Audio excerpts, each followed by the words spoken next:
Jose Salvador Alvarenga famously survived after being lost at sea for 438 days. He was rescued last year, but now he's being sued for $1 million, and I'll tell you why. Jose, the story is miraculous. I mean, this man has survived by himself. The majority was by himself for longer than anyone ever has, over a year.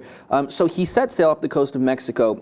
He was with a young man in his 20s who he paid $50 to accompany him on this fishing journey that he was going to go on. It was only supposed to take 2 days.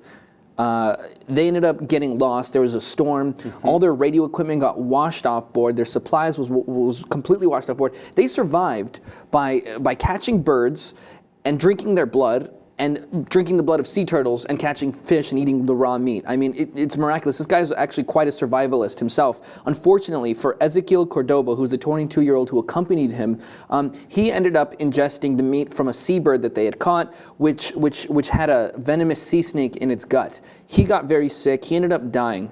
Now, here's why Jose Salvador Alvarenga is being sued. Apparently, his family is now saying that he had to eat their relative in order to survive. And now that he's back, they're writing a whole book, and they're thinking he's going to make a lot of money off this book that he's going to tell his tale on. And they're like, we want half of that money because you ate our relative to survive. Crazy, crazy story. I mean, it's hard. We will never know the truth. You know, this is something that that guy took to his grave, and Jose has in his conscience.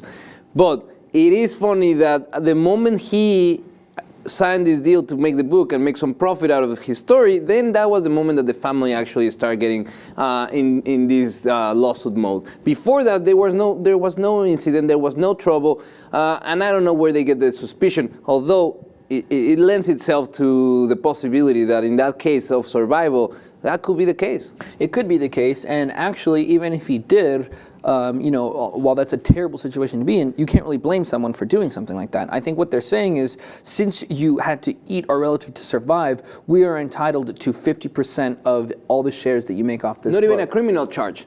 Exactly. The mullah. Exactly, and that's really all it comes down to, because what you mentioned is true. They didn't really get all adamant about, pointing fingers about who ate who until it was announced that this guy was going to possibly make some money off of a book. His lawyer, the lawyer for Jose Alvarenga, has come out and said, actually, guys, he's really not going to make all that much money off of this book anyway, so you should kind of back off and stop accusing him of this stuff. Alvarenga says that the man died. He kept him on the boat for several days because he started to go crazy, and he started to get lonely. That in itself is kind of creepy, but you have to put yourself in his situation somehow, if you can imagine that. But what happened was, he said eventually he had to throw the body off of the boat because it was decomposing. He actually maintains that he didn't even eat the body. So we're talking about accusations that, like you said, literally impossible to try to prove here, right? And anyways, he was floating for hundreds of days, 438 days. This poor guy, Ezequiel, died in the first few weeks.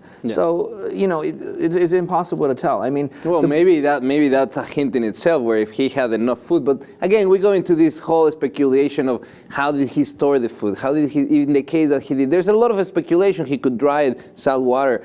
It's possible, but in reality, we do see that there's an element of greed from this family, but at the same time, it might be part of their mourning process where they are trying to make amends with the fact that they have a lost relative. Do you think they should be entitled to some portions of the money, whether or not he ate him? Just that fact that he was on that boat with him. Yeah, maybe it will be in good conscience of Jose to give some of the profits to the family. That I can see. The other way around, it's hard to see, because if he was the one that decided that he wanted to sell his story, his side of the story as the one surviving, who are we to blame? Yeah, miraculous survival story. Imagine that, being stranded at sea for 438 days just to come back and then being sued for over $1 million.